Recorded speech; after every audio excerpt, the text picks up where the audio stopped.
main question natin today is, have you experienced being involved or dating someone with addiction? How was the experience? Oo. Saan siya addict? Addict siya sa puday ko.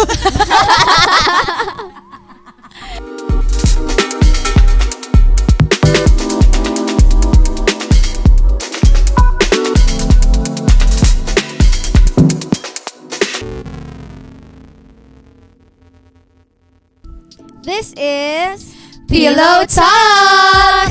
the show where we talk about our most intimate experiences and tackle topics that are usually reserved for whispers in private. And syempre, maraming salamat dahil natutuwa kami na masasamahan nyo kami for another fun episode kung saan magkwekwentuhan ulit tayo ng favorite topics and personal experiences. But before we start, please like and share our official page, facebook.com/OneTakeMultimedia.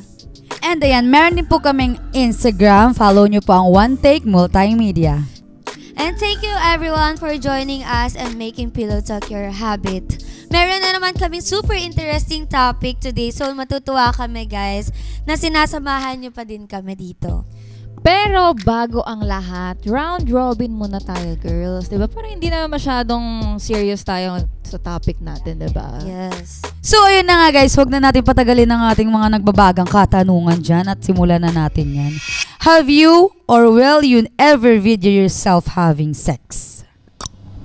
Ikaw? Agad? Oo! Oo yung sagot ko dyan, girl. Kasi ano siya, for me, nagvi-video ako. Parang gusto ko siyang pinapanood. Parang mas naano ko na, ay shit, ang sarap ko pala pag ako. Ganon! Ay, kayo dyan, hay, ha? Kala nyo dyan, ha? Yung mga, pero masarap. Pero syempre, safety first. Kailangan mong itago yung cellphone mo. Pag nawala-wala, yan baka mag-trending ka ng di sa oras. Ikaw naman dyan. Yes, natry ko na siya, pero sa phone ko lang. Gusto ko sa phone ko tapos walang copy yung guy, gano'n. Same with Arky, parang natutuwa ako pag nakita ko yung self ko sa screen. Then yung mga reactions ko, and then yung position na ginagawa ko, OMG, kay ko pala to. Nagiging kasi sobrang stretchable ko kasi guys. Ganon. Oo, talagang na-stretch yung buong pagkatao ko guys. Kaya gustong-gusto ko napapanood. Tapos walang copy yung guy. Para safe. Then, nasa hidden photos. Ako, yes. Oo. Kasi wala. Gusto ko lang din nakikita. Gano'n na, shit, ang sarap ko. Gano'n. Wala parang pleasure lang din. Gano'n. So, yun. It's a yes for me. Ikaw, babe. Sa akin, hindi. Oo, sorry. Parang sa akin kasi, natatakot ako na baka mawala yung phone ko. Pero gusto ko, pero hindi ko siya gagawin. Natatakot nga ako na baka pag isang beses mawala yung phone ko, ay, diba, sabi ko sa'yo, trending ka talaga. Trending ka na, ganon. Kaya ang ginagawa ko na lang sakali, salamin na lang. Yun, mirror, yung malaking salamin, tas yun. Pero if ever na mangyari yun lalabas, gagawin ko na siyang business. Charot. Hindi. Ewan ko, nasa sa'yo naman yun kung paano ko mag-iingat. Ano na lang ako, salamin. Careful lang, wag mahiwag ka salamin. Huwag na lang i-send kung kani-kanina, diba? Or diba? magpakita. Para safe. Wag send too many. Yeah. Next po, are you pro to abortion? Yes. Oh, grabe Yes. Ako muna. Yes to abortion. Kasi, for me, gaya nung sa isa, Pretty Birds, give chance sa mga girls na abuse, sexually abuse, ganun. Like, yung mga nabuntis lang dahil na rape, ganun. 'Di ba? Kaya yes, kasi parang ang hirap nun kung victim ka ng rape then may nabuo, 'di ba? Paano ka magde-decide kung itutuloy mo? Kasi usual, meron akong kilala na rape then pinalaglag niya kasi parang siya, abuse mentally and then emotionally, ganun. Kaya yes, so abortion talaga ako. Para mag-give chance natin yung mga babaeng victim ng ganung incident. Ako, same with Dean. Kasi, what's the point of keeping the baby kung paglaki niyan, sasaktan mo lang, hindi mo kayang buhayin, maaalala mo lang na yung product na yun is yun yung naging sa'yo, yun yung trauma sa'yo, diba? Parang, what's the point talaga? Kaya, pro ako. Pero, I think, hindi pa siya na-approve dito sa Philippines. Pero, sana, ma-approve siya kasi marami tayong population dito sa Pilipinas. So, sana sa Philippines, ganun, maging approved na yung pro-abortion. Sobrang daming nabubuntis na bata pa dahil lang sa rape. So, nakakaawa kasi sila yung nagdadala, sila yung nagsasuffer. So, yun. I'm pro. Ikaw, Kumbaga, choices din. Tsaka depende din siguro sa situation. Kasi ako, hindi ako ganoon down na mag-abortion. Kasi, paano ba? Mahirap siya i-explain eh. Kumbaga sa situation lang din talaga. Pero para sa akin kasi, if ever na kung magjowa kayo, tapos may nangyari, tapos nabuntis ka, tapos gusto mong ipalaglag, hell no. Kasi ginawa niyong dalawa yan eh, di ba? But at the same point, pero kasi may point kayo eh. May point kayo na may mga babae na nare-rape. May point dun, love, na magjowa sila. Pero after kasi nun, hindi na pinandinindigan ng lalaki. Isa pa yun. Diba? Kaya, kumbaga, pwede din na okay din ako, hindi 50% na okay din ako sa abortion, 50% sa kasi buhay din yan eh. Oo, tsaka buhay yan eh. Huwag mo nang i-risk yung bata na lumaki sa magulong mundo. May Ganon. point ka din. Kumbaga, kung kaya mo namang tanggalin na nandyan habang sa sinapupunan mo, okay na din. Pero 50-50 ako dun. Hindi ako all out na okay sa akin yung abortion. Ikaw, babe? Ang hirap Totoo, mahirap kasi mag-decide. buhay yan, love eh. Buhay kasi. Pero kung ako tatanungin, parang hindi. Kasi, hindi pa siya na-approve sa Philippines, pero may mga nakakagawa na. Diba? What if dumating pa sa point na na-approve? So, baka, may mga tao kasi na, dahil pagsamantala, baka maabuso yung dahil pag na-approve nga, diba? Yung ganun. Kaya nakakataon. Lalo na, ang kasi niya, usapan kasi dyan, buhay na eh. Oo, hindi diba? biro yun. Kahit yung parang dugo pa lang yan, may heartbeat na. Kaya yun ang nakakatakot. Kasi sa akin, kung ako man dumating sa ganung point, hindi, mabigat sa feeling. Pero, sige, tuloy ko kasi kawawa yung bata. Tsaka, kasalanan talaga yun sa Diyos, di ba, kung sakali man. Yes. Doon lang ako. Di naman ako nagpapakalinis or something, pero sa akin yun lang pinaka-POV ko na Alright, so ayun, narinig natin ang kanilang mga point of view. So, yun guys, point of view lang po namin yun. Narinig nyo naman, kanya-kanya kaming point of view dito. Wala kaming against sa inyo. So, yes. next question, ito na. Have you ever done drugs? If not, which drug interests you the most? Ang sabi ni Duterte, don't do drugs. Diba? Droga. Huwag Don't do magdodroga. drugs. Don't do drugs, guys. Ano lang, weed. Weed lang kasi, na-try ko lang siya once kasi para, pampakalma ka. Sabi daw kasi ng friend ko, medyo nauto ako. Pampakalma, sobrang hyper ko noon. Tapos pinatry nila ako mag-smoke. Tapos ayun, natahimik tuloy ako. Tapos FT, tapos sleeping time. Yun lang, guys. Yan, magkakaalaman dito direct. Sinasabi ko sa'yo, mga bata mo dito. Akin din, yes din. Smoke lang. Smoke lang din, yun lang. Cards lang, diba? Wala, lang. Makapag ako nagsalita. Pag ako nagsalita.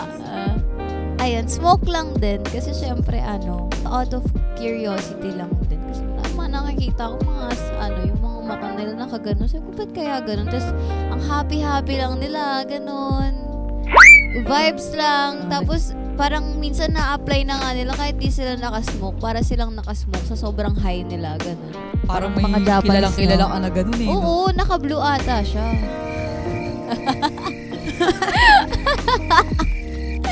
Next, Ikaw? sa akin, dumating kasi ako sa point na, nag-explain.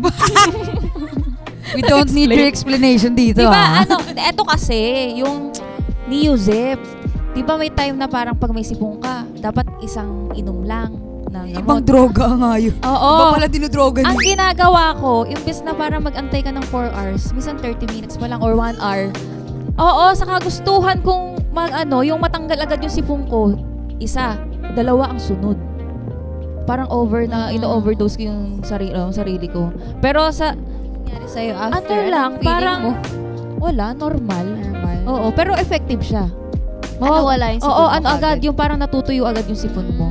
Totoo siya, effective. Kaso, Walang groggy na. wala naman. Kasi di ba may Neozep na parang, may, ano ba yung tawag doon? Yung may nakakaantok, meron ding hindi nakakaantok.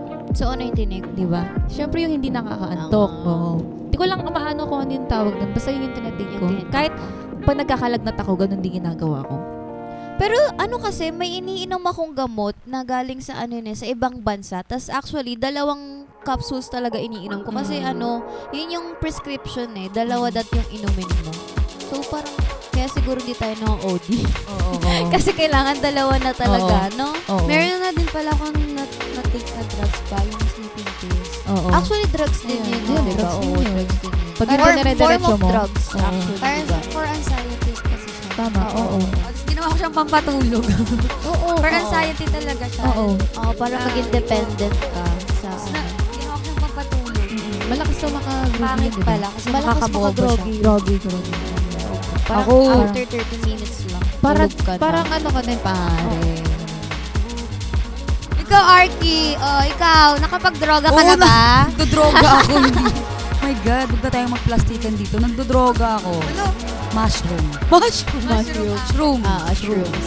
Ano siya? Ang Oh, ano shroom doon, siya. diba? Parang feeling mo nasa ibang lugar ka Oo, daw. oo. Parang may makikita kang bilog-bilog. Totoo, ganon. totoo. Psychedelic Ayun, ako eh. Ganun yung mga psychedelic trip ko shit. eh. Oo, yun. Kumbaga stay lang tayo sa herbal. Wag tayo. Oo, herbal lang tayo, guys.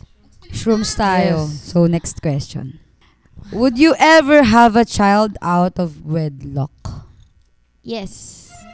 Very common na yan ngayon sa panahon natin na uuna yung anak kesa bago magpakasal, 'di ba? Out of control yan wala yan sa kamay natin. Hindi niya naman masasabi.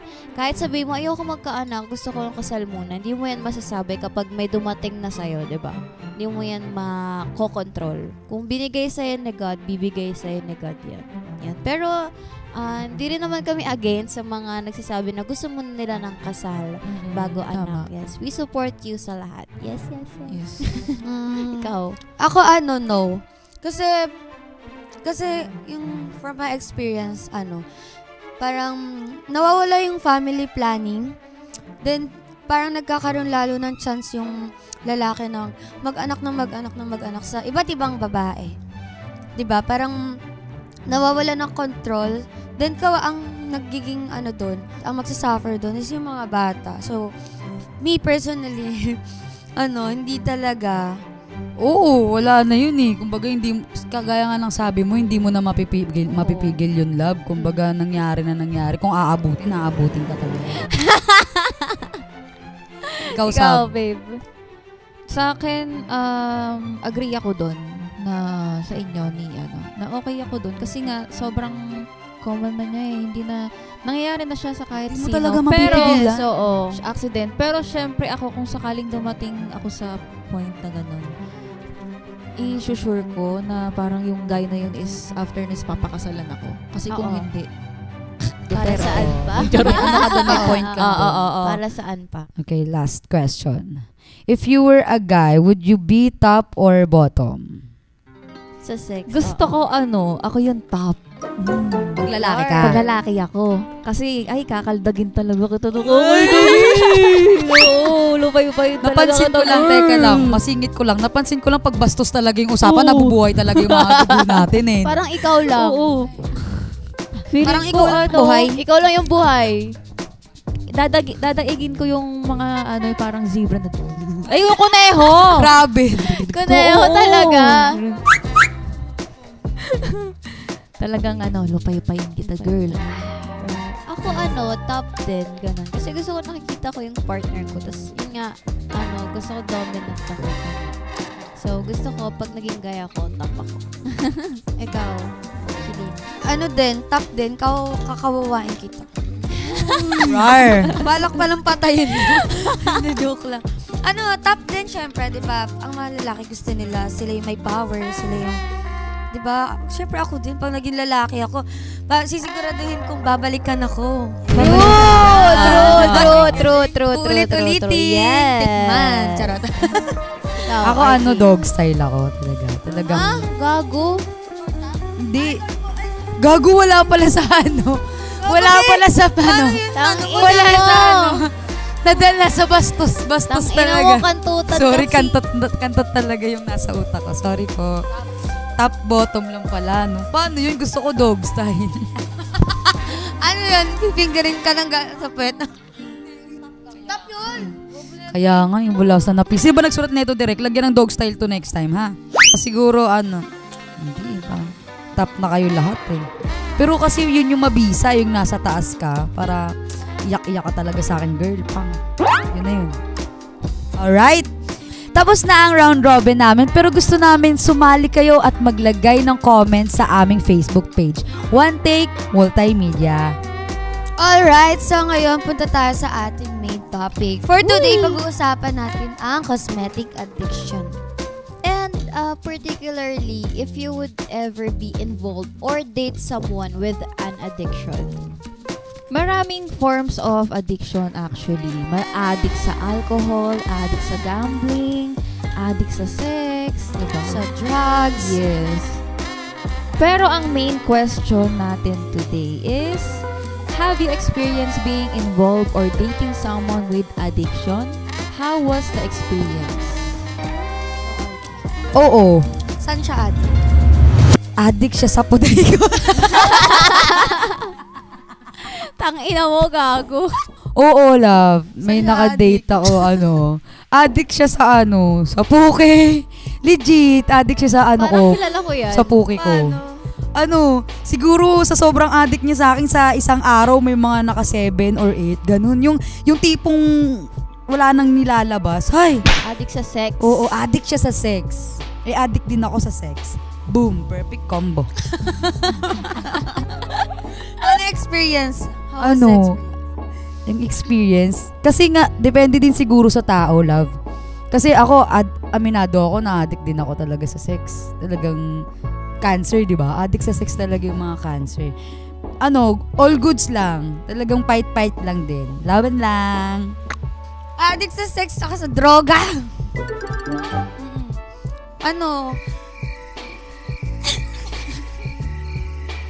Anong feeling?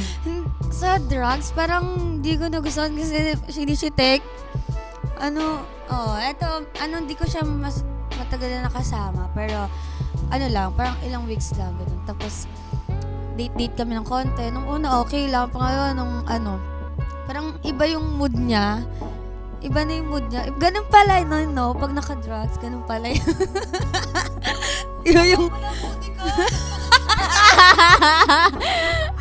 Kaya pala sumisitik ka. magbabago yung mood niya. Oo, mag-iba yung mood niya.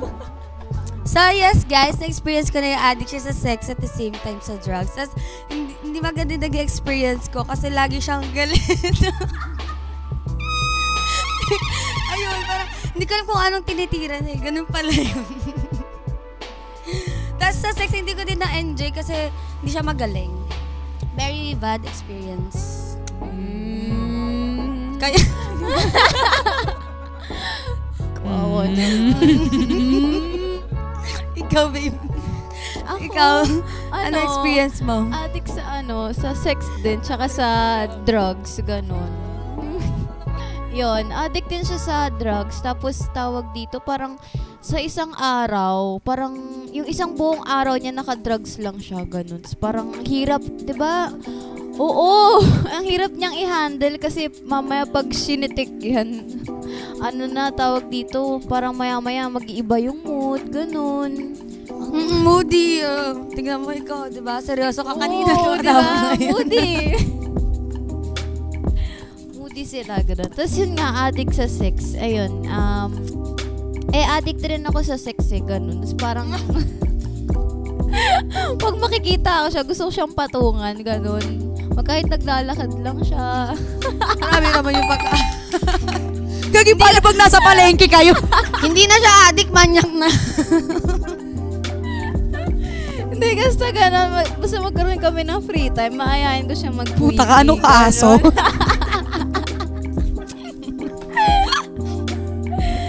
So, it's a Thai. Gemini things. Malibog ka ba?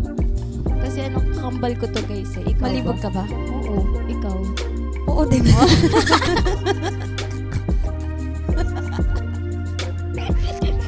Sa partner ko lang. Sa partner. Oo, sa partner lang. Ay, partner ko, 5. Hoy, guys, sa mga nanonood, baka seryosohin nyo kami, ha? Pwede naman. Guys, ano lang to, mga katang isip lang. May Ben and Ben. Oo, mga ano kasi, mahilig kami gumawa ng kwento. Oo, marami kaming bumubulong dito. Mga chismosa. Madululu. Ay, ikaw, babe. Sinira yung sarili. Ikaw, Sab, ang tahimik mo dyan. Ano naman Mga droga mo.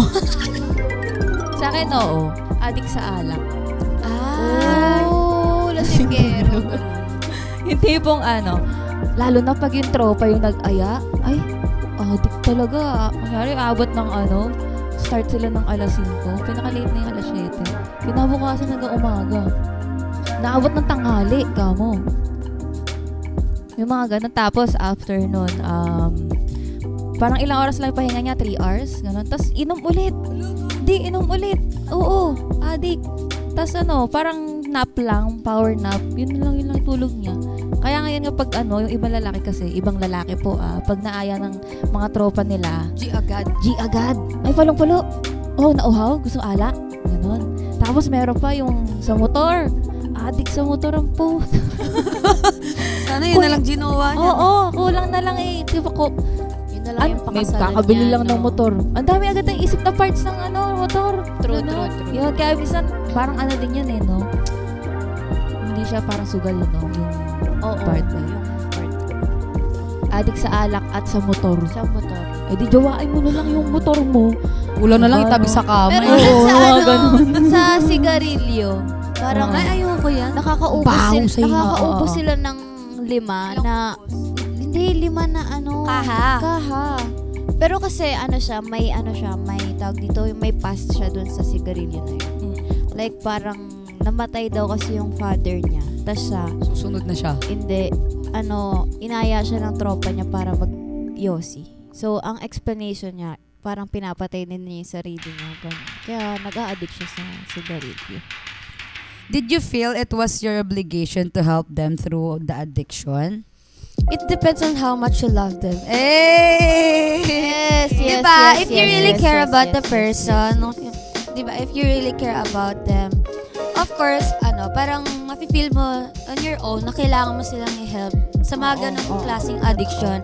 Like, hindi ko 100% sure na ma-help mo sila, but you can give them advices, then mga ganito ganyan. If talaga need nila gawin, diba? It's on them kung mapakikinggan ka nila. At least, you know to yourself na ginawa mo yung best mo to help them para maiwasan yung mga ganong klaseng addictions. Kahit sa sugal, sa sex.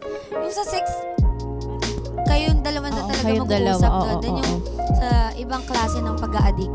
Yan. Maaagapan yan, guys. Kailangan lang nila ng konting guide. Oo, lalo na syempre pag mahal mo yung tao, parang obligado ka na magbago kasi ikaw rin yung magsasuffer kapag hindi sila nagbago, di ba? Kunyari, yung may partner ka na addict sa alcohol, sa mga vices, maraming addict sa vices, tapos sinamahan pa ng drugs. Ikaw rin yung magsasuffer kasi dadating sa point na hindi ka na nakikita na tao niyan. Parang iba na yung nakikita niya sa'yo kasi marami ako naririnig na gano'n, nag-addict. Tapos pag uwi ng bahay, parang gusto kang patayin, ganun. 'Di ba may maraming ganun tayong cases dito talaga sa Philippines. Kaya yun nga, parang syempre sa akin, obligado ka na pahintuin mo siya. Kung hindi mo pahinto, iwan mo na lang ganun. Pero yun nga, kunya sa mga friends mo, ganito, ganyan, may mga addict sa drugs. Oo, sila. Kailangan natin sa Totoo, kawawa talaga sila, no? Yun nga. Kaya may mga friends ako na nagda-drugs, ganito, ganyan. Siyempre, obligado ako na sabihan sila na kung di nila ma-stop kagad, i-less nila. ayun, wala. Basta obligado kayo kasi para sa inyo din yan. And syempre, circle nyo yan eh. Kung ano yung mga friends mo, nagre-reflect yun sa'yo. Kunyari, mga friends mo, lahat nagda-drugs. So, doon, yung mga sinasamahan mo, flocks together. Yon, nagre-reflect yun sa katauhan mo. Kunyari, ako, sinasamahan ko, puro mga, mga maldita, ganun. So, syempre, reflect yun sa akin. Parang nahahawa ako sa circle. Buti na lang mga beauty queen yung kasama. So, ano yun? Choose your friends wisely, guys. Yes. Ikaw, babe. Sa akin, hindi ako obligado. Kasi, for me, ikaw ang magdisiplina sa sarili mo. Kasi, yan eh, kapag inobliga ko yung sarili ko na tulungan ka, parang hindi mo gusto yung bagay na yon kasi may tulong. Diba? Parang, ang gusto ko yung... Gets mo ba? Oo, gets naman namin. Parang... tayo, opposite sides. Oo. Pero wala akong against sa man. Yun lang ang point of view ko na kung gusto magbago ng tao, tulungan mo yung sarili mo na hindi ka nag-ano ng tulong ng iba kasi para sa sarili mo din yan. Pero may din may mga tao na, kunyari ako, addict na ako ganun. Tapos parang syempre, close friend kita. Gusto kong mag-seek ng help sa'yo para kasi parang di natin kayang magbago sa sarili lang natin. Yeah. May ibang taong ganun. Kailangan nila ng companion. Kung kailangan nila ng parang kasama lang nila sa lahat, ganun, yung sa journey nila para magbago. Ako siguro 50-50. Kasi like nung sinabi ni Sav na it's your own eh. Kumbaga choice mo eh. Choice mo kung babaguhin mo yung sarili mo or magi-stay ka sa ganyang sitwasyon. Kasi kung babaguhin kita, pag babaguhin kita tapos hindi mo naman pala feel, babalik ka lang din dun ulit eh. So, it's your choice palagi. Choice mo palagi na magbago or hindi. So, yun. Anyway, that's all the time we have for today's topic. Sana po naging interesado po sa inyo ang mga topic namin and hopefully nakatulong po sa inyong discussion namin. If not in a big way, gusto lang namin i-remind sa inyo na hindi po kayo nag-iisa. Yes! Welcome ang comments, suggestions, and kahit simpleng greetings sa aming Facebook page, facebook.com/OneTakeMultimedia. And you can follow us on our IG as well, instagram.com/OneTakeMultimedia. Yes, and tulungan nyo kami ma-spread ang word ng Pillow Talk. Sana mag-trending na tayo soon, guys. Let's go! And this has been Pillow Talk, the show that dares to talk about the sensual and the sexual. On behalf of Arky, Celine, and Sab, this is Catriona, and we'll see you next time! Woo!